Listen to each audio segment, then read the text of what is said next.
안녕하세요, 준우상환입니다. 오늘 영상에서는 MBTI 성격 유형별로 만든 부업을 알려드릴 건데요. MBTI 검사 한 번쯤은 해보셨죠? MBTI 성격이 아시다시피 총 16가지입니다. 혹시나 모르는 분들을 위해서 각 특징을 잠깐만 설명드릴게요. 일단 E는 외향형, I는 내향형, S는 감각형, N은 직관형, T는 사고형, F는 감정형, J는 판단형, P는 인식형입니다. MBTI 관심이 있는 분이라면 이 정도의 특징은 대부분 아실 거라고 생각되는데요. 한국 MBTI 연구소에서는 이 16가지를 다 나누진 않고요. 크게 4가지로 묶어서 직업군을 분류했습니다. 첫 번째는 SP형, 두 번째는 NT형, 세 번째는 NF형, 네 번째는 SJ형입니다. 그래서 오늘 영상에서는 한국 MBTI 연구소에서 분류한 대로 각 4가지 유형에서 부업을 2개 내외로 준비했습니다. MBTI에 맞는 부업을 체크해보세요. 자, 그럼 시작할게요. 일단 첫 번째 SP형, 형제를 즐겨라 합니다. SP형에는 ISTP, ISFP, ESTP, ESFP가 있으신데요. 총 4가지 유형에 해당되는 분들한테 추천드리는 부업 총 2가지가 있습니다. 일단 SP형의 특징은 적응력이 좋은 현실주의자입니다. 자유로운 영혼이시죠? 순간순간의 경험을 즐기려고 하는 경향이 있는데요. 때로는 무계획과 충동적인 경향도 있지만 매력 있는 사람들과 함께하면 굉장히 좋은 결과를 만들어냅니다. 그래서 이런 분들한테 추천하는 첫 번째 부업은요, 킥 부업입니다. 자유롭게 일하고 현실적으로 수익을 낼 수 있는 부업이라서 SP형한테 적합한 부업인데요. 킥 부업은 내가 직접 킥 회사를 운영하는 거예요. 킥 회사라고 하면 보통 내가 킥을 간다고 생각하는데 그런 게 아닙니다. 보통 킥 회사는 사실 콜센터 역할만 해주고 있어요. 예를 들어 강남 킥이라고 해볼게요. 네이버에 이렇게 강남 킥을 검색하면 보시는 것처럼 이렇게 킥 회사가 나오는데요. 사실 여기에 나오는 킥 회사들은 보통 본인이 직접 킥하는 킥 기사분이 아니고요, 콜센터예요. 쉽게 말하면 킥을 필요로 하는 사람들 먼저 찾고요, 그 콜을 킥 기사분한테 넘기고 비용의 일부를 받는 형식이죠. 그럼 우리가 가장 먼저 해야 할 일은 뭐죠? 킥 문의를 받을 수 있도록 홍보하는 거예요. 그 방법 중 가장 쉬운 방법이 블로그입니다. 예를 들면은 이렇게 지역명 플러스 퀵처럼 강남퀵, 강남구퀵 뭐 이런 식으로 블로그에 글을 작성한 다음에 퀵 문의를 받는 겁니다. 지역은 여러분이 기사를 섭외할 수 있는 지역들을 넣어서 글을 쓰면 되고요. 일단 이 부업의 장점은요, 글만 처음에 작성을 하면 그 뒤로는 전화만 받아도 된다는 점입니다. 퀵 회사를 부업을 할 수 있는 이유가 뭐라고 했죠? 퀵 회사가 보통 콜센터 형태로 운영되기 때문이에요. 어딘가에 구애받지 않고 그냥 문의를 받을 수 있도록 글을 작성해주면 그 뒤로 뭐만 하면 돼요? 전화만 받아서 콜을 연결해주면 되는 거죠. 가끔은 카카오톡 퀵 이런 거 다 앱으로 부르는데 누가 이런 거 보고 전화하나요? 하시는 분들도 있는데요. 매달 2,000명 이상이 네이버에서 강남 퀵을 검색하고 있습니다. 여러분 지역명 플러스 퀵을 한번 검색을 해보세요. 어플을 잘 이용하지 못하는 나이대가 아직도 네이버에서 강남 퀵이라고 검색해서 이용을 하시고요. 또 사무실에서는 그냥 전화로 이용하기도 합니다. 이런 분이 타겟이라고 생각하시면 돼요. 물론 이 부업의 단점도 있습니다. 단점은 뭐냐면요, 아까 장점이 뭐라고 했었죠? 전화만 받아도 된다고 했잖아요. 단점은 뭐냐면 전화를 계속 받아야 된다는 점입니다. 실제로 제 카페에서 이 퀵 부업을 직접 해보신 분이 말씀하신 건데요, 새벽에도 전화가 와서 좀 힘들었다고 하시더라고요. 그게 단점이긴 합니다. 물론 뭐 그거는 내가 안 받으면 되긴 하지만 어쨌든 언제든 전화가 온다는 건 좀 부담이 있을 수 있죠. 추가로 지역명 플러스 퀵이라고 글을 쓰라고 하면 강남구 퀵 이렇게 써놓고 무슨 내용을 작성해야 되는지 고민이 있으실 수도 있는데요. 제가 직접 퀵 회사가 돼서 글 쓰는 방법은 이전 영상에서 자세하게 설명을 드렸습니다. 보시고 따라하시면 어렵지 않을 거예요. 만약 이 부업에 대해서 직접 따라해보고 싶다면 아래 타임스탬프에서 SP형 부업을 찾아주시면 됩니다. 자, 그러면 이번에는 SP형 분들한테 추천하는 두 번째 부업입니다. 두 번째 부업은 집수리 부업이에요. 제가 이 부업을 SP 분들한테 추천하는 이유는요, 자유롭게 일을 할 수 있다는 점과 또 기술자분들과 협업을 잘 해야 되기 때문인데요. 이 집수리 부업은 위에서 소개한 퀵 부업과 비슷한 방식입니다. 마찬가지로 내가 집수리 회사를 차릴 거예요. 여기서 핵심은 내가 집수리 회사를 운영하지만 실제로 내가 집수리를 하는 건 아니라는 거예요. 퀵 회사처럼 뭐가 되는 거예요? 콜센터가 되는 겁니다. 집수리를 원하는 분들을 찾아서 기술자분에게 연결을 해주는 거죠. 그럼 당연히 퀵 회사처럼 일단 먼저 집수리를 원하는 사람을 찾아야겠죠? 그러려면 집수리를 원하는 사람들이 검색할 만한 단어들로 글을 써줘야 됩니다. 그렇게 문의가 들어오면 그때 기술자분을 섭외해서 연결을 해드리는 방식이죠. 쉽게 생각하면 집수리 기술자분의 홍보를 도와드리고 우리는 돈을 버는 방식이다, 이렇게 생각하시면 돼요. 이 부업의 장점은 뭐냐면요, 일단 수요가 좀 호전하다는 거예요. 집수리라는 게 사실 작은 것부터 큰 것까지 종류가 굉장히 많아요. 예를 들면 비가 많이 내리는 장마철이다 그러면 창문틀 누수, 천장 누수, 베란다 누수 등과 같이 누수 관련된 문의가 빗발치고요. 누수 외에도 뭐 하수구나 변기, 수전 등 일상생활에서 필요한 쓰기들이 생각보다 많습니다. 이런 것들을 연결시켜주는 거예요. 이 부업이 가능한 이유는 이런 집수리를 하시는 기술자분들이 대부분 나이가 좀 있으시고 남자분들이 많으시거든요. 그래서 애초에 이런 홍보라는 걸 잘 못합니다. 기존에 일을 따는 방식이 어쩌다가 지인 소개를 받거나 인테리어 회사를 통해서 받는 건데요. 그러다 보니까 기술력이 좋아도 일을 꾸준히 따내지 못하는 분들이 있어요. 그래서 우리가 대신 홍보해주고 돈을 받는 거라고 생각하시면 됩니다. 물론 역시나 이 부업의 단점이 있어요. 단점은 뭐냐면요, 바로 책임감 부분입니다. 보통 집수리는 기술자분이 집을 방문을 하고요, 수리를 요청한 부분이 완벽히 수리가 됐는지 서로 그 자리에서 확인을 해요. 그리고 입금을 하는 형태입니다. 그래서 사실 거의 하자보수나 이런 거에 대한 문제가 크게 발생하진 않습니다. 뭐 인테리어처럼 끝나고 하자보수를 더 해야 된다거나 이러진 않아요. 근데 가끔 분명 수리를 다 하고 서로가 보는 앞에서 확인을 하고 나서 입금을 했음에도 불구하고 기술자분이 가고 나서 다시 문제가 발생하는 경우도 있거든요. 이런 경우는 누가 책임져야 하냐, 이런 부분에 대해서도 궁금하실 수가 있어서 설명을 드릴게요. 일단 이 부분에서 내가 자유롭기 위해서는요, 돈을 내가 직접 받으면 안 됩니다. 그러니까 돈 자체를 내가 직접 받는 게 아니고요, 돈은 그냥 기술자분이 그 자리에서 직접 받고요, 그 돈 중 일부를 기술자분한테 내가 받는 형태로 하면 됩니다. 그러니까 고객한테 내가 직접 돈 받는 게 아니죠. 어차피 내가 집수리하는 현장에 있는 게 아니기 때문에 아마 고객은 직접 기술자분한테 입금을 할 거예요. 그러면 그 뒤로는 우리가 기술자분한테 연락을 해서 그 중 일부를 받는 거죠. 이렇게 하면은 혹시나 있을 수 있는 이런 어떤 책임 부분에 대해서도 좀 더 자유로울 수 있습니다. 그래도 이렇게 말씀을 드리면 그 기술자분이 나한테 입금 안 해주면 어떡하나요? 라고 하시는 분도 있는데 그게 나은지 이 책임감을 내가 지는 게 나은지는 생각해보시고 하시면 될 것 같습니다. 만약 이 부업이 괜찮다면 일단 이 부업을 하기 위해서는 기술자분을 섭외해야겠죠. 그리고 수리하는 방식과 진행 방식, 그리고 수익 시효 등 처음에 협업하고 조율하는 단계를 거쳐야 되는데요. 이 부분은 제가 이전 영상에서 자세히 설명을 드렸으니까 타임스탬프에서 SP형 두 번째 부업을 참고해주세요. 자, 그러면 여기까지 해서 제가 SP형 분들을 위한 부업 추천이 끝났습니다. 이번에는 두 번째, 그것이 알고 싶다 NT형입니다. NT형에는 INTP, INTJ, 그 다음에 다음에 ENTP, 그 다음에 ENTJ 여기가 해당이 되죠. NT형 분들은요 합리적이고 이론적인 거 좋아하시고요. 그리고 자신감이 넘칩니다. 그래서 자기 비판이나 자기 감시에 빠지는 경우도 있는데요. 기본적으로 성취 욕구가 남들보다 좀 높기 때문에 완벽주의자라는 이야기를 많이 듣기도 합니다. 끊임없이 공부하고 자기 개발에 힘쓰면서 독립적이죠.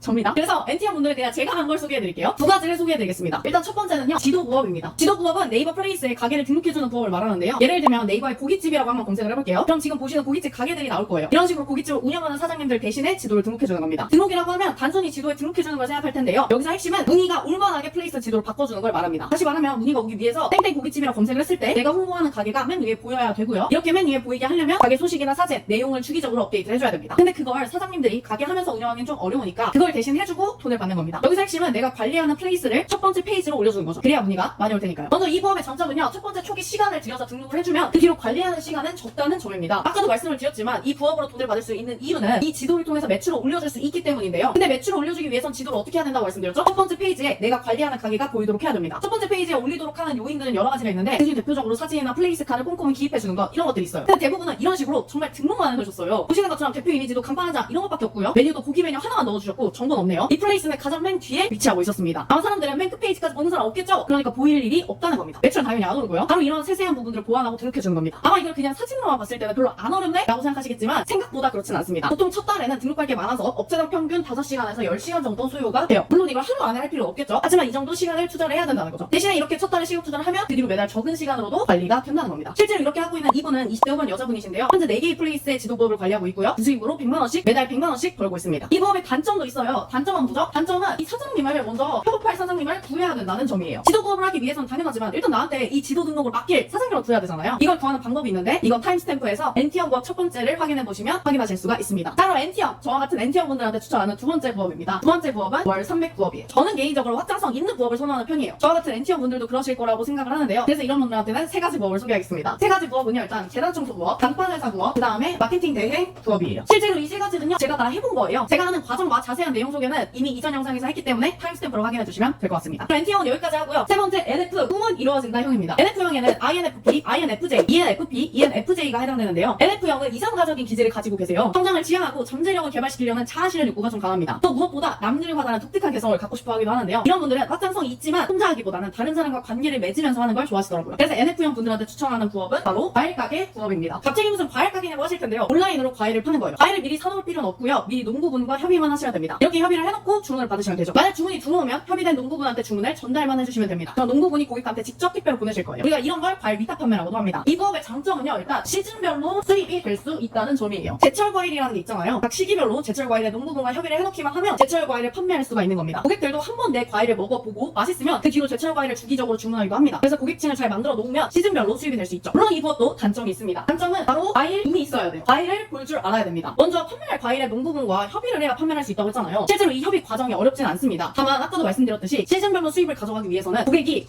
얘가 파는 과일은 진짜 맛있어 이렇게 생각해야 되거든요. 근데 어떤 농가에서 생산한 과일이 맛있는지 이런 걸 확인할 수 있어야 됩니다. 이런 부분이 한두 번이긴 하지만 멀리 있는 농가를 방문해야 할 수도 있는 거죠. 제가 이 부분에 대해서 이미 소개한 영상이 있기 때문에 이 부업에 대해 궁금하신 분들은 타임스탬프에서 NF형 부업을 참고해 주시면 됩니다. 자, 그럼 이번엔 네 번째 안전제일형 SJ형입니다. SJ형에는 ISTJ, ISFJ, ESTJ, ESFJ 이렇게 네 가지가 있는데요. SJ형은 안정을 지향하고 소속감 이런 거를 되게 좋아하시더라고요. 특히나 책임감과 성실감에 있어서는 SJ형 분들을 따라올 수가 없는데요. 이런 부분들 때문에 모임에서 총무를 담당하는 경향이 있습니다. 소속감과 책임감뿐만 아니라 남을 챙기는 현실적인 의사결정자이기도 한데요. 이 SJ형 분들은 정리적으로 책임감 이 두 가지만큼은 진짜 잘하시더라고요. 책상만 봐도 SJ형인지 알 수 있을 정도입니다. 그래서 이런 분들한테 추천드리는 부업은요 바로 정리수납입니다. 지금 이미 잘하고 계신 정리수납을 이제 돈 받고 해주자는 거죠. 보통은 옷방만 하면 25만원 정도 받을 수 있고요. 옷이 좀 많다고 하면 최대 35만원까지도 가능합니다. 옷뿐 아니라 주방 정리수납, 책장 정리수납 이런 식으로 부분적으로 의뢰를 받아서 할 수도 있습니다. 이 부업의 장점은요 일단 정기적이라는 점이에요. 보통 정리수납을 가장 많이 찾는 시기가 이사할 텐데요. 솔직히 우리가 1인인데 이 이삿짐 전체를 할 수는 없고요. 그러니까 이럴 때 말고 아까 말씀드린 것처럼 주방이나 책장 이렇게 부분적으로만 정리수납을 원하는 분들이 있어요. 이런 걸 해주는 거죠. 특히나 옷방 같은 경우에는 계절별로 하시는 분들이 있기 때문에 정기적으로 할 수가 있습니다. 이 부업의 단점은 바로 처음에는 공부를 좀 해야 된다는 점이에요. SJ형 분들은 어차피 성격적으로 정리수납을 잘 하시겠지만 그럼에도 불구하고 이 정리수납도 기술이 있습니다. 저는 정리하려고 해도 진짜 잘 안 되더라고요. 그래서 이 정리수납에 익숙하지 않는 분들은 처음에 학습이 좀 필요한데요. 이런 부분에서 별도로 공부해야 됩니다. 만약 이 부업을 내가 공부해서라도 할 수 있을 것 같다고 하시는 분들은 이전 영상을 제가 정리해놨으니 타임스탬프의 SJ형 부업을 참고해주시면 됩니다. 오늘은 여기까지 해서 MBTI 성격 유형에 맞는 부업을 추천해드렸는데요. 지금부터는 이제 타임스탬프가 이어집니다. 아까 소개한 SP형, NT형, NF형, 그 다음에 SJ형 각각에 맞는 부업들이 쭉 이어지니까요. 만약에 여러분들이 해보고 싶으신 부업이 있다면 그 부업을 참고해서 다시 한번 보시면서 따라해보시면 좋을 것 같습니다. 그럼 마저 이어서 시작할게요.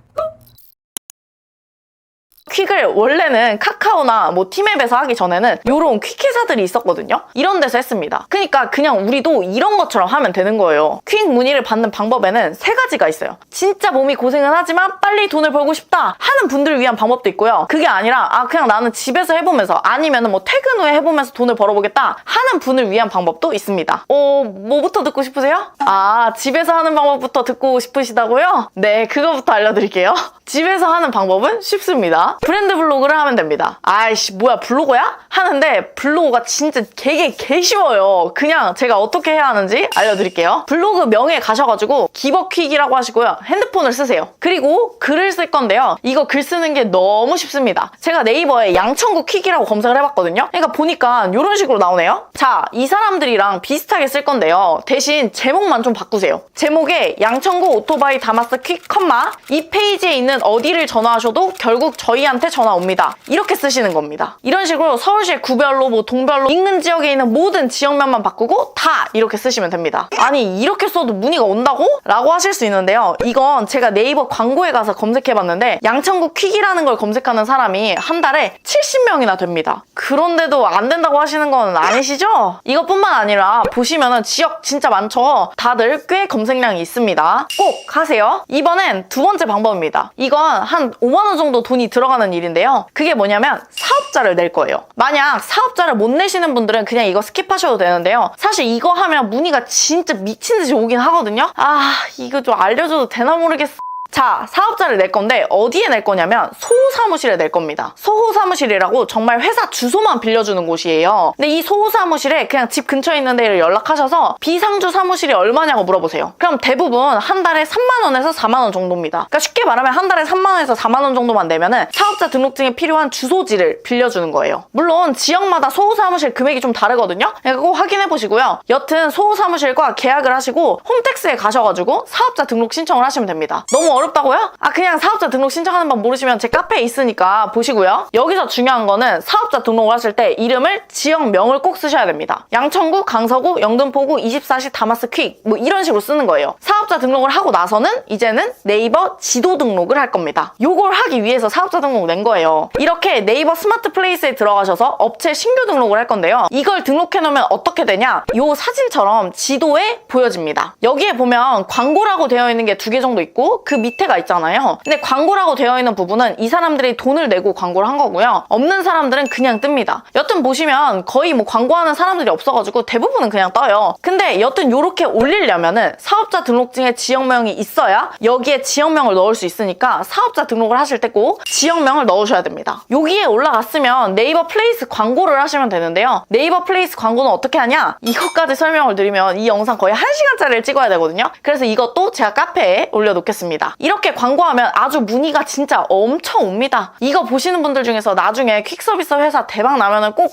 저한테 갚으세요. 나중에 퀵서비스 프랜차이즈나요? 이렇게 문의가 오면 어떻게 해야 되냐? 당연히 배달 가면 되죠. 지금 일이 딱히 하는 거 없으시면 운동할 겸 자전거 타고 좀 다니세요. 아니면은 나는 투잡이다 하면은 지인들 섭외하시거나 그래도 없다 하시면 뭐 방법은 많습니다. 일단 그냥 카카오티나 이런 데서 퀵을 한번 불러보세요. 아무거나 그냥. 그럼 대부분 퀵 기사님들이 전화를 주시거든요. 그럼 그분들한테 제안을 하시거나 아니면은 어플, 앱스토어에 가시면 퀵서비스, 퀵톡이나 퀵커스 등 어플이 많습니다. 거기에서 퀵 기사님들이 배차를 기다리세요. 그런 거에 올리셔도 됩니다. 뭐 이렇게 하시다 보면은 나중에는 퀵 기사님 한두 분을 섭외해서 꾸준히 같이 하시면 되겠죠. 이번에는 바로 문의 오게 하는 퀵다는 마지막 방법을 알려드리겠습니다. 이 방법은 진짜 내가 돈이 당장 급하다, 당장 뭐라도 벌고 싶다 라고 하시거나 아니면은 뭐 운동하면서 돈을 벌고 싶다 하는 분들께 추천하는 방법입니다.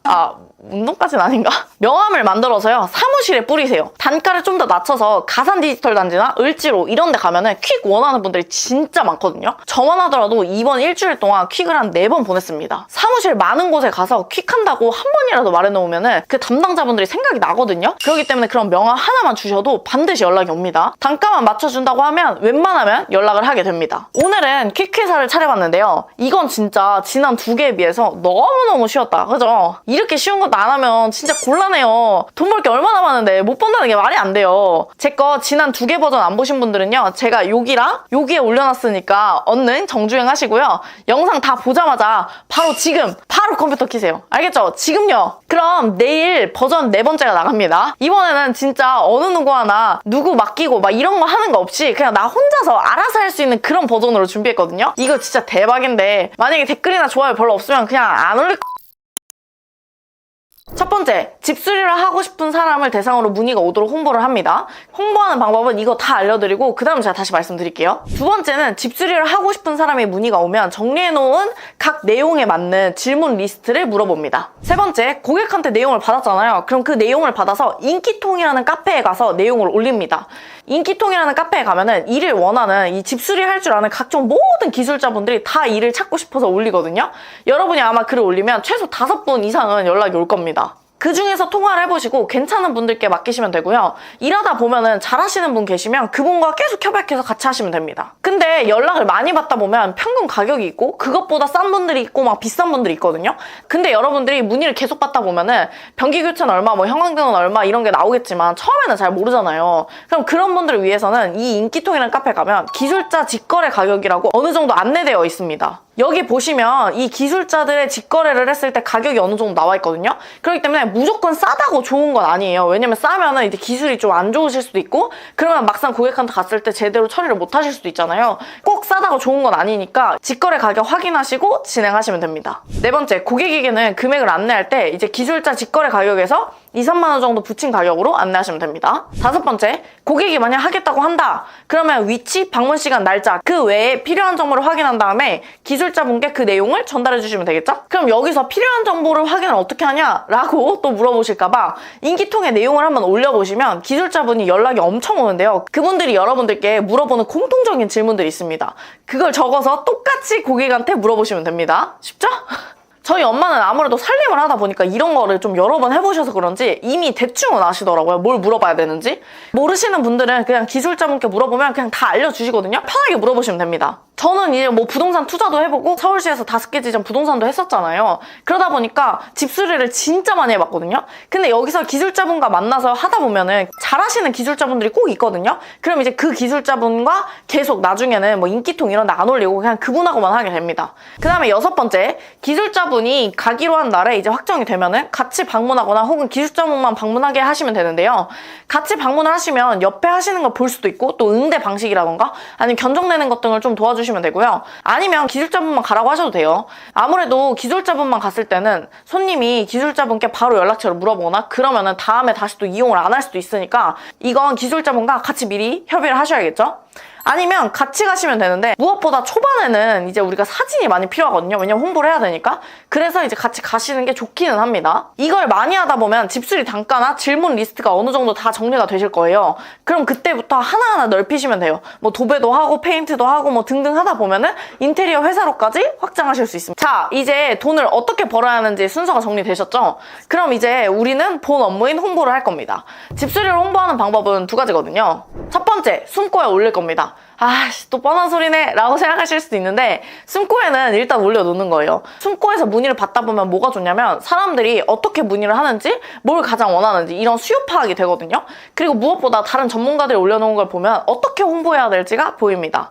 숨고는 여러분이 초기 단계에서 돈이 많이는 안 되거든요. 그냥 연습해볼 수 있는 방법이라 하는 거고요. 뭐 당연히 숨고에서도 열심히 하면 더 많이 버실 수 있습니다. 두 번째 방법은 브랜드 블로거입니다. 말 그대로 내 집수리 회사 블로그를 만드는 거예요. 예를 들면 회사 이름이 뭐 수리해주는 사람, 그럼 블로그명에는 수리해주는 사람 그리고 전화번호 이렇게 쓰시고 앞으로 이제 글을 쓰시면 됩니다. 글까지 쓰라고요? 너무 힘든데 하실까봐 제가 역시나 제목에는 뭘 쓰고 내용을 뭘 써야 하는지도 다 알려드릴게요.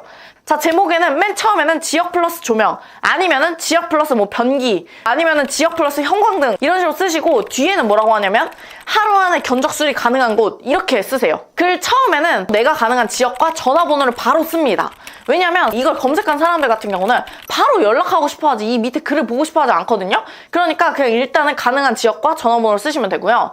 그리고 하루 안에 견적 가능한 이유를 함께 쓰면 됩니다. 그 이유가 우리는 뭘 거냐면요, 기술자분이 많다 이렇게 쓰시면 돼요. 왜냐면 우리가 인기통에서 기술자를 구할 거니까 얼마나 많아요. 거기 진짜 많으시거든요.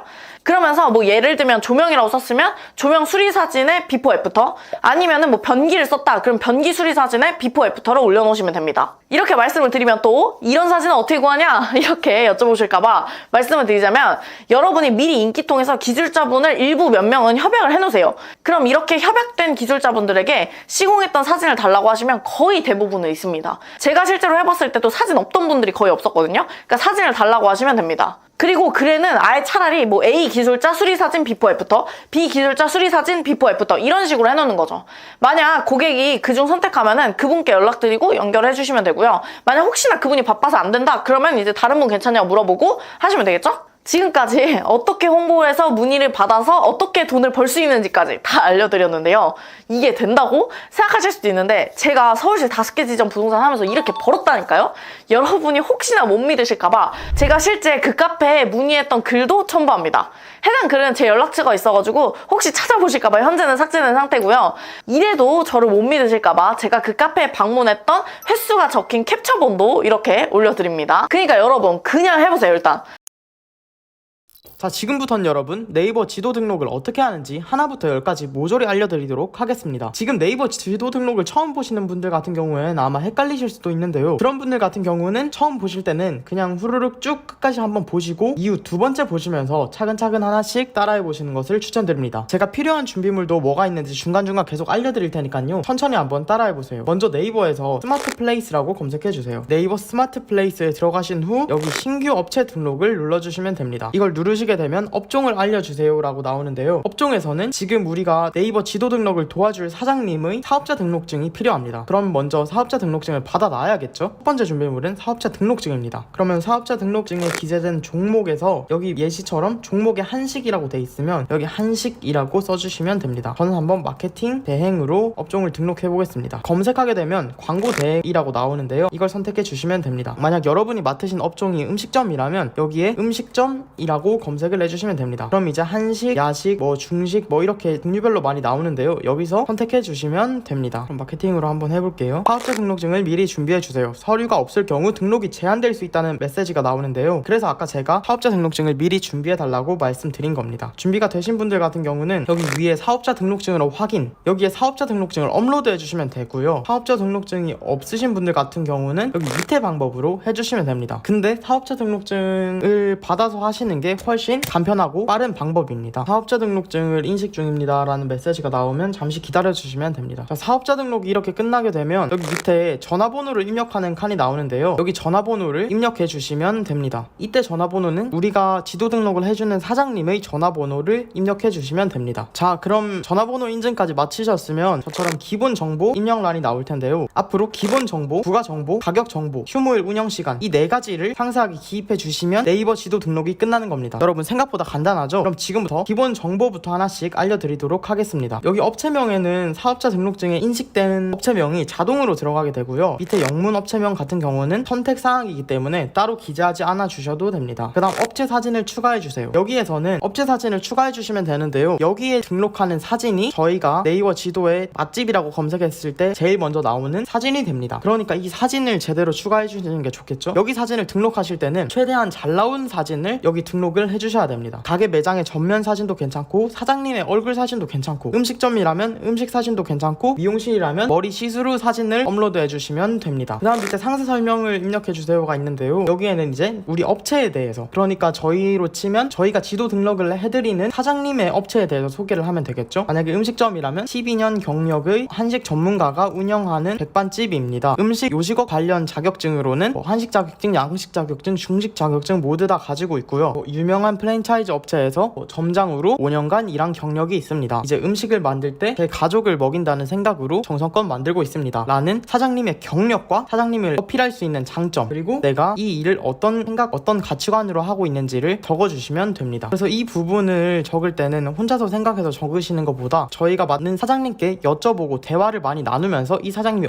어떤 스타일로 가게를 운영하고 계신지를 조금 대화를 나누신 후에 이걸 작성해 주시면 좋습니다. 이렇게 대화를 나누는 걸 혹시 너무 너무 귀찮아하지 않을까 걱정하시는 분들도 있는데요. 보통 대부분의 지도 등록해주시는 분들은 그런 대화가 일절 없이 방치해서 생긴 문제가 더 많기 때문에 그렇게 성심성의껏 하나씩 물어보고 작성을 해주시게 되면 오히려 사장님들께서는 훨씬 더 좋아하시는 경우가 많았습니다. 그 다음 대표 키워드를 적어주세요 라는 창이 있는데요. 여기서는 이제 업체를 대표하는 메뉴명이나 서비스명, 상품명을 키워드로 적어주시면 되는데요. 최대 5개까지 입력이 가능하기 때문에 업체를 대표하는 가장 잘 팔리는 메뉴나 서비스 그런 걸 입력해 주시면 됩니다. 여기 예시로 보면 짜장면 있죠? 짜장면이나 짬뽕. 근데 여기서 주의하셔야 될 점이 그냥 짜장면이라고 해야지 여기서 해물짜장면 이렇게 가버리면 너무 좁아집니다. 해물짜장면이라고 검색하는 사람보다 짜장면이라고 검색하는 사람들이 더 많기 때문에, 그리고 또 짜장면이란 말 속에 해물짜장면이란 말이 포함되어 있기 때문에 넓게 큰 메뉴를 적어주시는 것이 좋습니다. 뭐 탕수육, 볶음밥, 그리고 뭐 깐풍 뭐 이런 식으로 적어주시면 됩니다. 그 다음 전화번호는 아까 입력이 됐기 때문에 자동으로 될 거고요. 위치가 맞는지 밑에서 확인해 주시면 되고요. 찾아오는 길 설명을 조금 어려워하실 수도 있는데요. 여기서 너무 어렵게 생각하지 마시고 근처 가장 큰 랜드마크, 예를 들면 이제 코엑스에서 도보로 10분 거리, 강남역 3번 출구에서 도보로 300m 거리, 이렇게 큰 랜드마크 기준으로 우리 가게가 얼마나 떨어져 있는지를 써주시면 좋습니다. 주위에 랜드마크가 없는데요, 어떡하죠? 이렇게 말씀하실 수도 있는데요. 그러면 버스 정류장을 기준으로 적어주셔도 괜찮습니다. 이렇게 되면 기본 정보 입력이 끝이 난 건데요. 여기서는 알림 받기는 꼭 안 해주셔도 됩니다. 기본 정보 입력이 끝나면 이제 이렇게 업체 등록이 신청되었습니다. 입력하신 업체 정보는 확인 과정을 거쳐 최대 5일 내에 반영이 됩니다 라는 말이 나올 텐데요. 지금 기본 정보만 입력해도 네이버 지도 등록은 끝이 난 겁니다. 근데 여기서만 끝나버리면 사람들이 이걸 보고 문의를 안 합니다. 왜냐면 아직 부가 정보나 가격 정보, 뒤에 휴무일 같은 운영 시간을 제대로 기입해주지 않아서 그런 건데요. 휴무일과 영업시간이 비어있으면 이 가게가 영업을 하는지 안 하는지도 모르기 때문에 문의 올 확률이 굉장히 적습니다. 부가 정보에서는 이제 주차가 가능한지, 어떤 서비스, 포장이 가능한지, 배달이 가능한지, 예약이 가능한지 이런 걸 선택할 수 있는데요. 이런 게 비어있으면 아무래도 고객이 우리 가게에 방문할 확률이 적어지겠죠. 그래서 이제 부가 정보도 상황에 맞게 하나씩 체크를 해주시면 됩니다. 배달 매장이라면 배달, 뭐 배달 포장, 예약 다 된다면 이렇게 3개를 체크해 주시면 됩니다. 주차가 가능하다면 주차 가능이라고 체크해 주시고요. 유료인지 무료인지 선택해 주시면 됩니다. 이것도 업체의 상황에 따라서 맞게 선택해 주시면 됩니다. 발레 파킹이 가능한가요? 이것도 상황에 맞게 해주시면 됩니다. 밑에 거는 해당하시는 내용을 체크하면 되고요. 제일 밑에를 보시면 운영 중인 홈페이지나 SNS 커뮤니티 등이 있나요? 라는 문구가 있는데요. 여기서 혹시나 그 사장님께서 인스타를 운영하고 있거나 블로그를 운영하고 있거나 유튜브를 운영하고 있거나 하시는 경우라면 네이버 지도에 SNS 링크를 걸어서 문의량을 조금 올리는 방법도 있습니다. 블로그를 선택하시고요. 그 업체의 블로그 주소를 입력해 주시면 됩니다. 그 다음은 가격표 사진을 추가해 주세요인데요. 여기서 가격표 사진을 또 업로드 안 한 곳이 한번 찾아보시면 굉장히 많을 텐데요. 이 가격표 사진을 꼭 추가해 주셔야 됩니다. 그리고 가격표 사진에서 끝나는 것이 아니라 밑에 가격 정보를 추가해 주세요라는 걸 눌러보면 메뉴 하나마다 사진과 가격을 설정할 수 있는데요. 그래서 카페라면 여기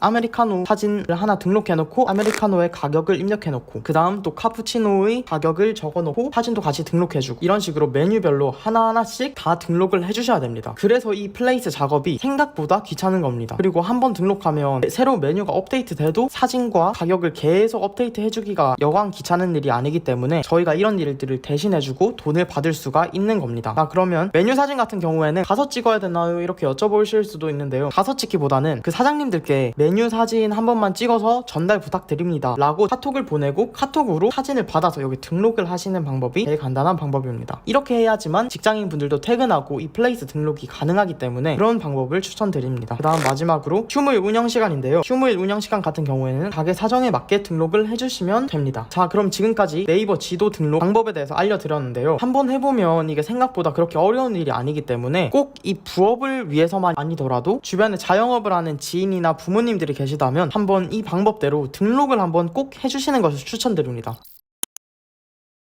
3위 계단 청소 부업. 이번엔 30대 초반 보육 교사를 하고 계신 남성분인데요. 저한테 10월에 배워서 지금은 청소 부업을 현재 월 700만 원 정도 벌고 계신 분입니다. 이때 같이 시작한 40대 여자분도 똑같이 작년 10월에서 2024년도 4월 기준 매출이 2,502만 원입니다. 요즘 본업 외에 부업으로 월 300만 원 이상 벌었다는 후기를 종종 볼 수가 있습니다. 근데 이거 진짜로 300만 원 번 거 확실한가? 이런 생각이 드는 분들이 있으실 거예요. 그래서 준비했습니다. 실제로 퇴근 후에 월 300만 원 이상 벌고 있는 부업 3가지를 제가 직접 해본 후기 혹은 수강생분들 후기와 함께 알려드리겠습니다. 계단 청소 부업은요, 말 그대로 돈을 받고 계단 청소를 해주는 부업이에요. 보통은 4층에서 6층짜리 빌라를 가장 많이 청소를 합니다. 금액은 주 1회 기준으로 7만 원 정도를 받고 있는데요. 업체당 주 1회에서 4회 정도로 진행을 합니다. 일단 이 부업의 가장 큰 장점은요, 시간 제약이 없이 내 스케줄에 맞춰서 할 수 있다는 장점입니다. 그래서 보육교사를 하시면서도 하실 수 있던 거죠. 이 두 분에게 알려드렸던 어떤 방법을 일단 지금 바로 그대로 알려드릴게요. 일단 첫 번째로는요, 마케팅을 합니다. 보통 계단 청소를 한다고 하면 계단 청소를 먼저 배워야 한다고 생각하시는데요. 그렇지 않습니다. 일단 먼저 알려야 돼요. 왜냐면 배우는 동안에도 돈을 벌면서 배울 수 있는 방법이 있거든요. 그래서 1번은 이 마케팅을 먼저 해야 됩니다. 보통 이때 블로그와 플레이스로 홍보를 가장 많이 합니다. 실제로 아까 말씀드린 두 분도 블로그와 플레이스 이 두 가지 마케팅만으로 계약을 따내신 거고요. 그다음에 두 번째는요, 이제는 두 가지 방법을 선택해야 돼요. 만약 여러분들이 마케팅을 똑바로 하셨다면 이제 이 계단 청소를 원하시는 분들 문의가 올 텐데요. 그럼 두 가지 선택지가 있습니다. 제가 아까 돈을 벌면서도 배울 수 있다고 말씀드렸잖아요. 그게 바로 첫 번째입니다. 그래서 일단 첫 번째 방법은 청소를 다른 사람한테 맡기는 거예요. 그리고 일종의 수수료만 버는 거죠. 청소 전문동, 계단 청소 동호회 같은 카페들이 있는데요. 이런 카페에 청소 일자리를 찾는 사람이 많습니다. 이분들에게 일거리를 주고 수수료만 받는 거죠. 보통 주 1회 기준으로 2에서 3만 원 정도의 수수료를 받을 수가 있습니다. 물론 돈을 더 벌고 싶다면 두 번째로 직접 청소하는 방법도 있어요. 다시 말해 직접 마케팅하고 업체 계약을 한 다음에 청소까지 아예 직접 다 하는 거죠. 이 방법은 직접 계약을 따내야 하고요. 그 다음에 청소도구를 구매해서 직접 청소를 하시면 되는데요. 청소를 배우고 싶다면 아까 일거리를 준다는 카페 두곳 있잖아요. 그곳에 가셔서 먼저 다른 분의 청소를 도와주면서 배운 뒤에 하시면 됩니다. 실제로 제가 아까 보여드렸던 두 분의 수강생들은 직접 청소를 하시기도 하고 맡기기도 하는데요. 처음에 청소를 배울 때는 모두 그 카페에서 도와주면서 배우셨습니다. 이 부업은 우리가 직접 다 할 경우에 자신이 높다는 장점이 있는데요. 근데 아무래도 부업을 하기에는 이 청소라는 게 시간적으로 많이 걸린다는 단점이 있고요. 그리고 청소도구를 가지고 다녀야 해서 차가 필요하다는 단점도 있습니다. 그래서 청소보다는 내 노동력이 덜 들어가고 직접 하지 않아도 되는 돈 되는 법 1위를 알려드릴게요. 1위 간판부업. 영상을 보셨던 분들은 알겠지만 제가 몇 달 전에 영원에서 300만 원 챌린지라고 했습니다. 한 달 안에 월 300만 원을 벌어보는 챌린지를 혼자 했는데요. 그때 간판 회사를 만들어서 돈을 버는 부업을 했거든요. 그때 만든 간판 회사를 아직도 하고 있습니다. 현재는 간판 부업으로 총 매출 1000만 원 정도 나오고 있는데요. 수직 비율은 30% 정도라 수직은 월 300 정도죠. 아까 3위에서 소개했던 두 분도 제가 했던 바로 이 방법으로 그대로 하신 건데요. 그래서 방법 자체는 크게 다르지 않지만 정리해서 세 가지로 알려드리겠습니다. 첫 번째, 간판 공부를 한다. 간판 부업을 하려면요, 일단 먼저 간판에 대해 공부를 해야 됩니다. 문의가 왔을 때 간판에 대한 지식이 있어야 판매까지 할 수 있겠죠. 제가 직접 해본 결과 한 달 정도 소요가 됐는데요. 간판 중요나 어떻게 견적을 내야 적절한지 이런 것들을 공부를 해야 되는 겁니다. 감을 익히는 기간이라고 생각하시면 될 것 같아요. 두 번째, 이렇게 간판에 대해서 알았으면 당연히 얘도 마케팅을 해야 됩니다. 고객한테 문의를 받아야 할 수 있으니까요. 간판을 판매하기 위해서는 간판을 판매하고 있다는 것 자체를 홍보를 해야 되잖아요. 제가 간판 부업을 시작했을 때 마찬가지로 네이버 블로그와 플레이스로 간판을 홍보했고요. 실제로 블로그와 플레이스로만 문의를 받아 30일 만에 월 300만 원을 달성했습니다.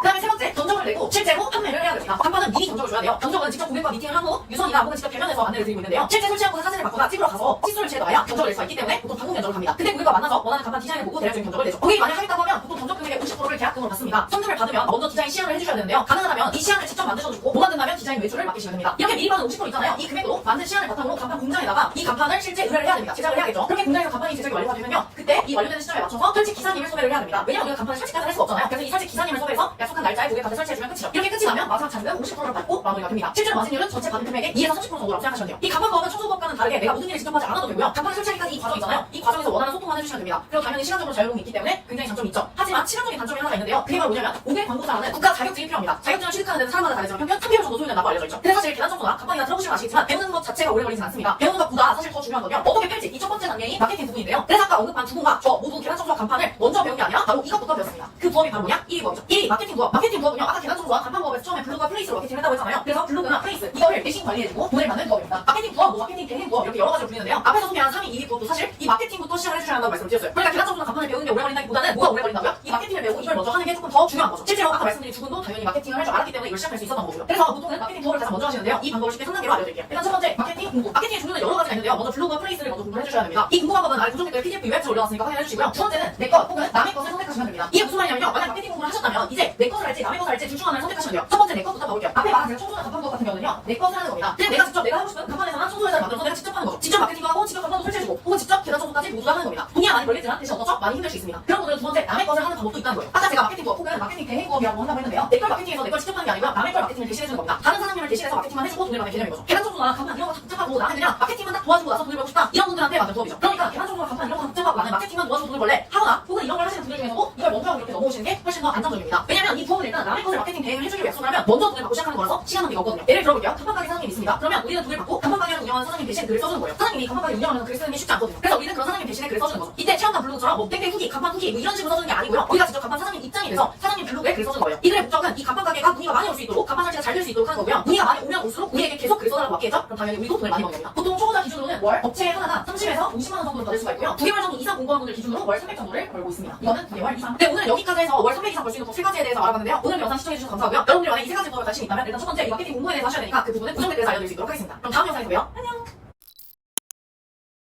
자, 그럼 이제 진짜 팔아볼 시간인데요. 과일을 팔기 전 준비해야 될 4가지가 있습니다. 첫 번째, 사업자 등록증 내기. 두 번째는 과일을 판매할 스마트 스토어 내기. 세 번째는 구매 안전 서비스 이용 확인증 발급받기. 네 번째는 통신 판매업 신고하기. 근데 이 4가지 같은 경우는 그냥 완전 서류적인 절차라서 너무 복잡해서 그냥 카페에다가 내용을 정리를 해놓겠습니다. 자, 이제 과일을 왜 팔아야 되는지를 다 아셨으면은 이걸 어떻게 팔아야 되는지, 이걸 돈을 어떻게 버는지에 대해서 하나하나 다 알려드릴게요. 우리가 방금 앞에 4가지 이런 사업자에 관련된 내용이 끝났으면 그 뒤로부터 이제 본격적으로 손님한테 이 과일을 팔기 위해서 세팅을 해놔야겠죠. 총 우리는 4단계를 거쳐서 팔 건데요. 첫 번째는 농장을 찾고 언제 만날지를 정합니다. 두 번째는 농부님을 만나서 얼마에 살지 가격을 정할 거예요. 세 번째는 상세 페이지를 만든 다음에 업로드를 할 거고요. 그다음 네 번째는 마케팅을 할 겁니다. 이것만 들어서는 진짜 할 것도 너무 많고 너무 힘들어 보이는데요. 이게 세팅하는 시간만 오래 걸리지 그 뒤로부터는 진짜 쉽거든요. 1단계 농장 찾고 언제 만날지 정하기. 일단 우리가 팔 과일을 구해와야 되잖아요. 제가 과일 구하는 곳 6가지 방법을 다 알려드릴 건데 이 중에서 그냥 편하고 빠른 방법을 선택하시면 됩니다.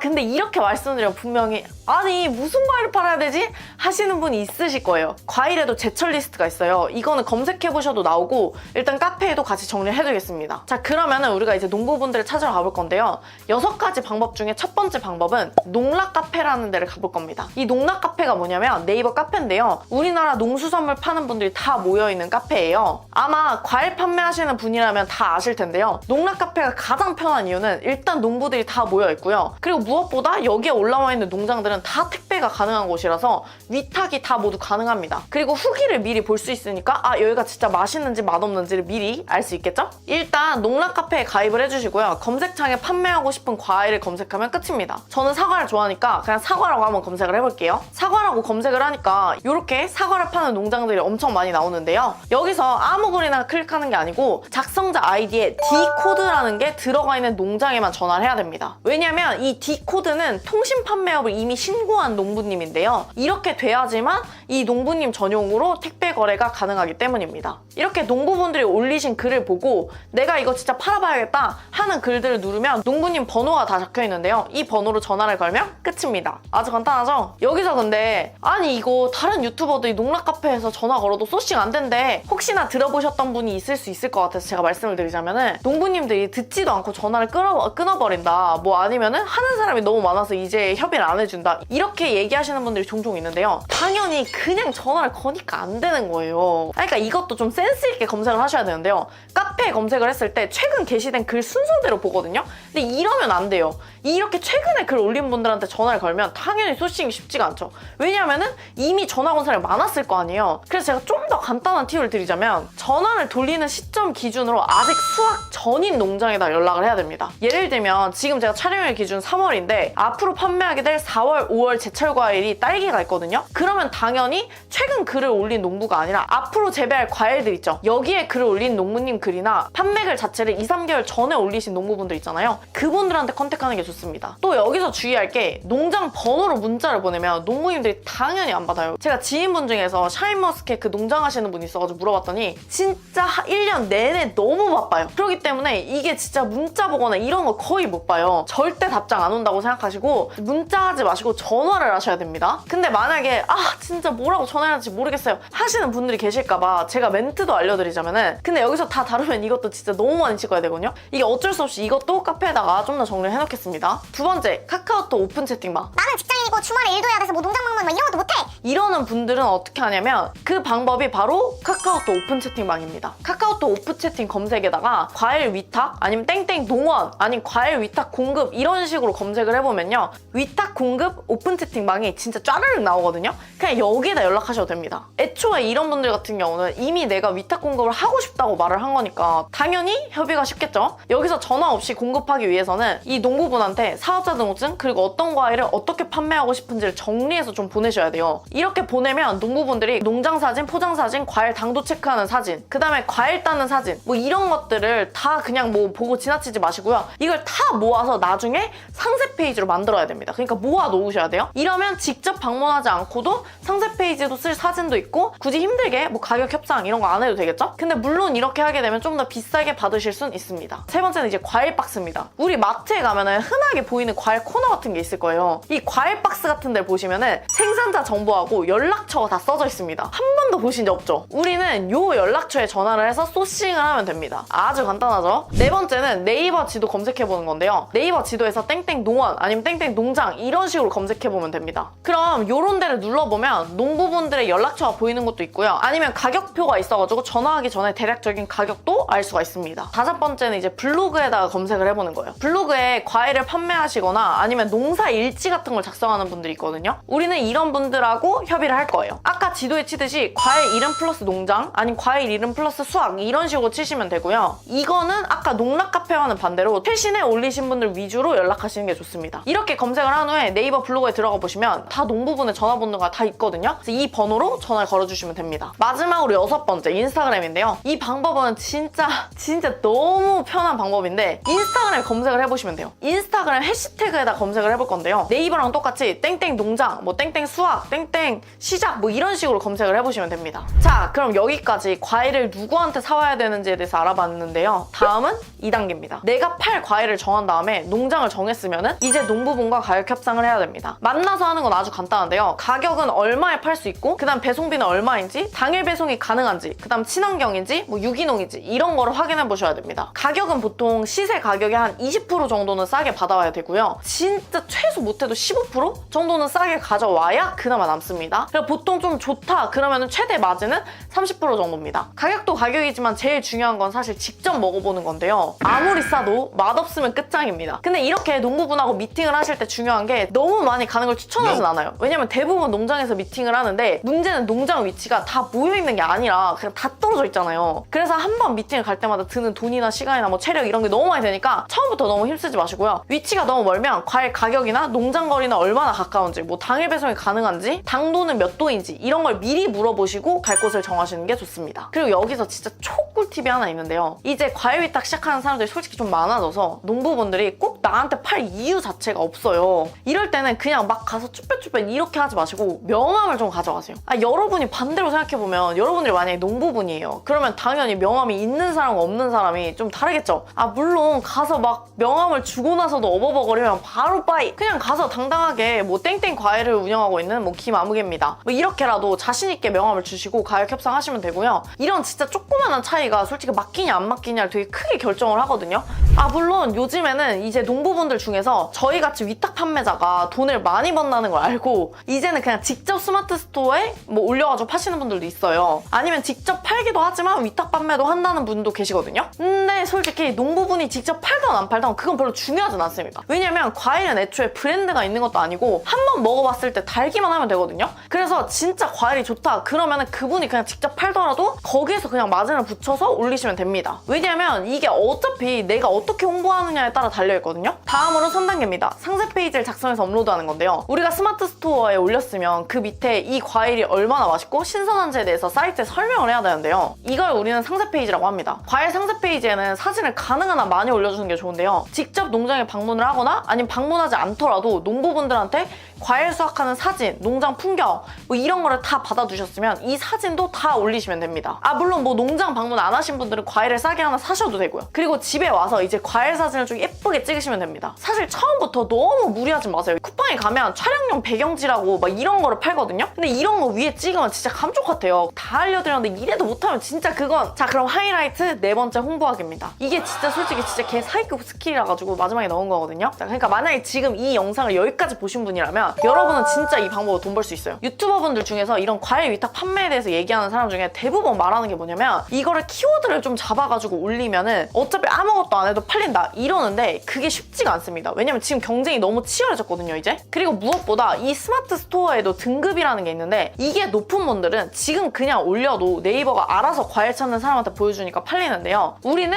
바로 만들자마자는 아주 당연히 낮은 등급일 거 아니에요. 그러니까 그냥 올려가지고는 당연히 안 팔려요. 물론 키워드도 당연히 잡아야 되죠. 키워드 잡는 법은 제가 블로그 영상에 있으니까 그거 참고해주세요. 자 그러면 이 과일 위탁 판매 스마트 스토어를 홍보하는 방법에는 두 가지가 있는데요. 첫 번째는 지역 맘카페를 활용하는 겁니다. 저는 이 맘카페를 할 줄 아는 사람과 못하는 사람은 진짜 최소 3배 이상은 버는 것에서 차이가 있을 수밖에 없다 생각해요. 이게 한 지역의 엄마들이 모이는 순간 군중 심리가 있기 때문에 구매할 확률이 무조건 높아질 수밖에 없고요. 무엇보다 엄마들이 그런 생활 정보 이런 거를 진짜 엄청 보거든요. 제가 알려드린 웬만한 부업 솔직히 솔직히 맘카페 하면 다 끝나긴 하거든요. 저도 서울에 있는 맘카페 진짜 다 가입되어 있습니다. 근데 그렇다고 해서 여러분들 조심하셔야 될 게 이게 종종 크몽이나 이런 데 가면은 맘카페 대신 홍보해주겠다 이런 것들이 있어요. 근데 이런 거 절대 하시면 안 됩니다. 왜냐면 맘카페에서 잘 팔리는 이유는 다 입소문 때문이에요. 근데 대부분 이런 막 카페 바이럴 마케팅 해주겠다는 크몽에 있는 이런 분들은 그냥 자기네들이 거기서 진짜 활동을 하는 게 아니라 내가 원하는 그 광고 하나 해주고 끝! 근데 이렇게 막 다 침투해가지고 해가지고 완전 스팸적인 느낌이 나면 그냥 이미지가 다 망가져버려서 내가 실제로 한다고 하더라도 절대 안 팔립니다. 일단 처음 하시는 분들을 위해서 맘카페를 어떻게 활용하는지를 간단하게 말씀드리자면 지역 맘카페 중에서는 돈을 받고 홍보하게 해주는 것도 있고 돈을 줘도 홍보를 안 되는 곳이 있어요. 등등 뭐 여러 가지 규칙이 너무 많기 때문에 뭐 일괄적으로 말씀드리긴 좀 어렵긴 하지만 만약에 맘카페가 진짜 활성화가 되어 있고 너무 잘 되어 있는 것 같다? 그러면 돈을 주고라도 홍보하는 게 무조건 낫습니다. 이게 한 번만 올라가면 어차피 근처 엄마들이 일단 한 번만 보면 생각나서 구매하게 되어 있거든요. 근데 만약 돈을 주고도 못하는 맘카페들 있어요? 그럼 그런 데 같은 경우는 그냥 가입을 해서 진짜 개 열심히 활동을 하세요. 활동을 할 때 중요한 거는 나는 과일 장사하는 사람이라는 걸 아주 은연한 중에 흘리면 됩니다. 예를 들면 뭐냐면 과일 장사하는 사람이 알려주는 임금마트에서 과일 가장 싸게 사는 방법 뭐 이런 거를 글을 좀 쓰는 겁니다. 아 물론 이런 글도 뭐 그냥 이런 글만 쓰면은 당연히 강퇴당해요. 그러니까 댓글이나 그냥 일반 활동들 있죠. 뭐 저녁에 뭐 먹었어요, 저 어디 살아요, 뭐 이런 거 있잖아요. 그런 것들도 하면서 해야지만 글 삭제가 안 됩니다. 그러니까 그거는 카페마다 회칙을 좀 잘 참고해 주세요. 이렇게 글 몇 개만 써도 어느 정도 여러분들이 활동이 되어 있었으면 문의가 무조건 옵니다. 일단 오늘은 여기까지만이라도 하세요. 그 다음에 두 번째는 아파트 게시판 광고를 하는데요. 왜냐면 아파트 사는 분이라면 이렇게 아파트 엘리베이터나 아니면 1층 복도 같은 데 게시판이 있는데요. 여기에 돈을 주면 광고를 할 수가 있습니다. 여기에 과일 판매에 대한 전단지를 만들어서 올릴 거예요. 이거 보통 관리사무소에서 돈 받고 해주거든요. 제가 말한 전단지는 꼭 전단지 종이 막 이런 데로 인쇄할 필요 없고요. 그냥 A4 용지 하셔도 됩니다. 근데 이 전단지를 좀 잘 만드셔야 돼요. 그러니까 전단지를 네이버에 치면은 막 이런 식으로 나오거든요. 이렇게 너무 뻔하게 만드니까 연락이 안 오는 겁니다. 저 같으면 최소한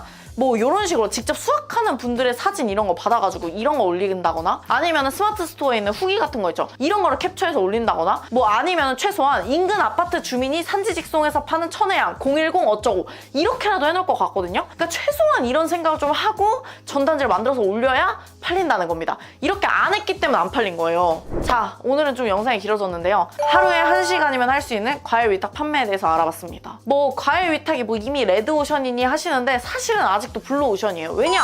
마케팅만 다르게 하면 되는 거거든요. 일단 여기서 아마 이 영상을 다 보셨어도 농부분한테 전화하기 좀 그런데? 이거 막상 농장 알아보려니까 좀 그런데? 뭐 전화 일일이 협의 다 해서도 막상 농장 방문하기 그런데? 이 별의별 이게 지금 보시면 세팅하는데 좀 어렵다 보니까 이 세팅하는 단계에서 이미 사람들이 많이 걸러집니다. 이 사업의 가장 큰 장점이자 단점은 이런 세팅 단계가 많이 필요하다는 겁니다. 이렇게 많이 필요하기 때문에 아무나 할 수 없고요. 근데 대신에 이렇게 한 사람들은 돈을 벌 수밖에 없습니다. 그리고 만약 이렇게 해가지고 진짜 이제 좀 팔린다 하면은 농부분께 부탁해서 한 박스 이렇게 주문 들어올 때마다 하는 게 아니고요. 아예 더 싸게 몇 박스씩 그냥 사두고 나서 그 다음에 팔면은 당연히 더 마진이 높겠죠. 거기서 더 성과를 내려면 아예 과일 농사를 지으러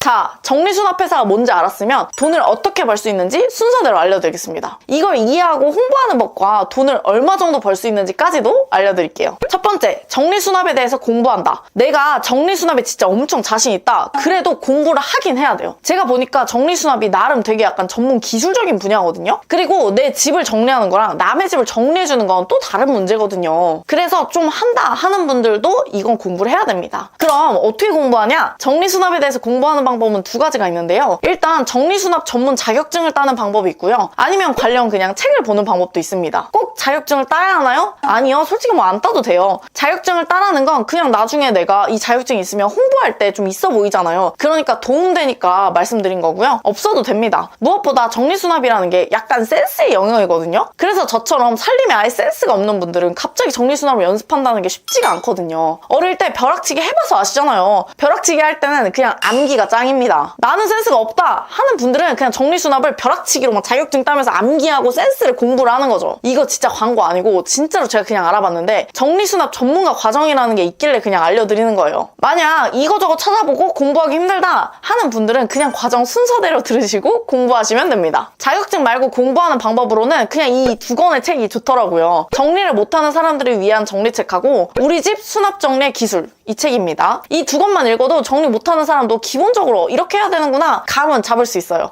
근데 뭐 우리 집이나 정리해야 되는데. 두 번째, 정리수납을 하고 싶은 사람을 대상으로 문의가 오도록 홍보를 합니다. 홍보하는 방법은 이거 다 끝나고 알려드릴게요. 이번에는 진짜 완전 다른 홍보 방법이거든요. 저는 이 방법으로 제가 운영했던 수학학원을 월 순수익 1,500만 원까지 만들었거든요. 아 진짜 이거 너무 알려드리기 아까운데 저는 기버니까. 세 번째, 정리수납을 해달라는 사람이 있으면 날짜와 시간, 뭐 공간 위치를 물어보시면 되고요. 네 번째, 해당 공간에 가서 정리수납을 도와주고 돈을 받으면 되겠죠. 다섯 번째, 가서 진짜 완전 잘한 다음에 가능한 한 매달 이용하도록 유도하는 겁니다. 이게 끝인데요. 정리수납이라는 게 한 번 한다고 솔직히 끝나는 게 아니거든요. 어차피 또 어지럽히기 때문에. 근데 내가 정리를 했잖아요. 그럼 내가 매번 정리하는 게 가장 잘하겠죠. 솔직히 제가 한다면은 개인적으로 멤버십 형태로 해가지고 일주일에 뭐 한 번이나 아니면 한 달에 한 번 이렇게 정기적으로 해드리겠다 하면 솔직히 할 것 같거든요. 근데 지금 하는 정리업체들이 대부분 정기적으로 안 하고 그냥 일회성으로 돈 엄청 많이 받고 그냥 끝내더라고요. 근데 저 같으면은 초기 비용은 다른 업체랑 그냥 비슷하게 받고 그 다음에 매주 온다고 하면 사실 뭐 그 전처럼 어지럽히진 않을 거잖아요. 그럼 똑같이 받는 게 아니라 뭐 반값만 받고 해준다던가 요 정도로 하면 그럼 내 입장에선 정리할 게 많지 않고 내가 정리한 거니까 더 빠르게 할 수 있고 무엇보다 안정적으로 수입이 계속 들어오니까 훨씬 좋겠죠? 이렇게 했는데 진짜 정말 잘 된다. 쿵 사람들 쓰세요. 직원 고용해서 하면 됩니다. 저도 진짜 집 엄청 더러운데 정기적으로 와서 제 옷장이라도 정리만 해줬으면 좀 좋겠는데 제가 생각한 정리수납 회사의 수익 구조는 두 가지인데요. 첫 번째, 일회성 정리수납 비용을 받고요. 두 번째는 매주나 아니면 뭐 매달 아니면 계절마다 정리수납 비용을 정기적으로 받는 거죠. 제가 10년간 사업하면서 느낀 건데 사업을 하면 제일 짜증나는 게 뭐냐면 이번 달에 매출이 올라도 불안하다는 거예요. 왜냐? 다음 달에 매출이 똑같이 나올까 걱정이거든요. 근데 제가 방금 알려드린 정리수납회사는 매달 돈이 들어오게 할 수 있거든요. 왜냐? 한 번 정리하면 내가 정리한 거니까 익숙하잖아요. 그럼 매달 아니 매주 가서 정리해준다고 하고 돈을 좀 저렴하게 받는 거죠. 아니 그러면 이거 차렸을 때 얼마나 벌 수 있는데 궁금하실까봐 계산을 해드릴게요. 제가 진짜로 얼마 전에 제 옷방이 너무 개판이라서 정리수납을 하려고 알아봤는데요. 5평짜리 옷방만 정리를 해주는데 기본이 25만 원이고 옷이 만약에 너무 많다 그러면 비용이 추가돼서 거의 최대한 35만 원까지도 될 수 있다 하더라고요. 자 그럼 우리는 아직 전문가가 아니니까 좀 싸게 뭐 20만 원만 받는다고 해볼게요. 완전 초보자인 제가 옷방을 제 스스로 다 정리해보니까 거의 뭐 한 3시간 걸리더라고요. 그럼 하루 3시간 일하고 20만 원 벌 수 있는 겁니다. 제가 썸네일에 주 2회 3시간씩 일하고 160만 원 벌 수 있다고 했는데 만약 이걸 꾸준히 문의를 받아서 주 2회 일하면은 20만 원씩 2번이니까 40만 원이고 한 달 내내 그렇게 하면은 곱하기 4주니까 160만 원이겠죠? 여기서 만약 내가 좀 더 벌고 싶다 그럼 저 같으면은 청소하시는 분을 고용해서 청소랑 정리수납까지 같이 매달 안정적으로 벌 수 있게 하시면 됩니다. 정리수납으로 얼마나 돈을 벌 수 있는지 알았으면 이제 본격적으로 홍보를 해야겠죠? 홍보하는 데는 3가지 방법을 쓸 건데요. 오늘 홍보하는 방법은 좀 달라요. 왜냐면 정리수납 회사를 원하는 사람들은 정해져 있거든요. 첫 번째, 숨고에 올린다. 두 번째, 맘카페를 공략한다. 세 번째, 네이버 카페 이웃란을 공략한다. 숨고에 올리는 건 역시나 초반에 내가 포트폴리오가 있어야 되잖아요. 한 번도 안 해봤는데 갑자기 하기는 좀 그렇잖아요? 그러니까 처음에는 숨고에서 일단은 좀 저렴하게 계속하면서 정리수납에 대한 경력을 좀 쌓으세요. 그 사진을 모아서 2번, 3번 방법을 할 겁니다. 2번은 말 그대로 육아맘들을 대상으로 하는 건데요. 대부분 정리수납이 안 되는 집은 아이가 있을 확률이 높거든요. 그래서 지역 맘카페를 공략하는 건데요. 문제는 지역 맘카페는 가입해서 바로 홍보하면 그냥 강퇴당해버리거든요. 그럼 맘카페에 어떻게 홍보를 해야 되냐? 2가지 방법이 있는데 하나는 그 지역 맘카페에 진짜로 내 정리 노하우를 좀 나누는 거예요. 옷장 뭐 이렇게 정리했더니 좋더라. 아니면은 뭐 주방을 이렇게 정리했더니 좋더라. 이런 식으로 진짜로 내가 정리한 사진을 좀 올리는 거죠. 그러니까 그 카페 안에서 내 이미지를 정리 잘하는 엄마로 가는 겁니다. 그렇게 진짜 카페 활동을 하면서 인지도를 쌓는 거죠. 그 후에 카페에 광고가 가능하면 그냥 돈을 내고 광고를 하거나 아니면 카페마다 좀 다르긴 한데 광고 절대 안 되고 막 카페 활동 많이 하는 사람만 홍보해주는 것도 있거든요. 이건 여러분들이 공략하실 그 카페 회칙을 꼭 확인하셔서 하세요. 세 번째는 네이버 카페 이웃란을 공략하는 건데요. 여러분들 잘 모르시는 경우가 있는데 네이버 카페 어플을 다운을 받으면 두 번째 탭에 이웃란이라고 있어요. 여기를 보면 동네 사람들이 자기 소식을 올리는데요. 여기에 제가 방금 말씀드린 정리수납 노하우를 똑같이 나누는 겁니다. 그리고 여기는 대놓고 홍보를 해도 되거든요. 그러니까 여기에 노하우를 알려주면서 정리수납에 어려움을 겪는 분은 여기로 와라 하고 블로그 링크를 걸어놓으면 되는 겁니다. 당연히 그 블로그에는 내 연락처나 아니면 정리수납을 어떻게 해줄 건지 비용 이런 거는 적어놔야겠죠? 솔직히 이렇게까지 하면은 문의가 안 오는 게 말이 안 돼요. 중간에 맘카페에서 강퇴만 안 당하시면 무조건 문의가 옵니다. 자, 오늘은 정리수납회사 차리는 법과 홍보 방법, 돈을 어떻게 벌 수 있는지까지 알아봤는데요. 그럼 우리 돈 벌러 가볼까요?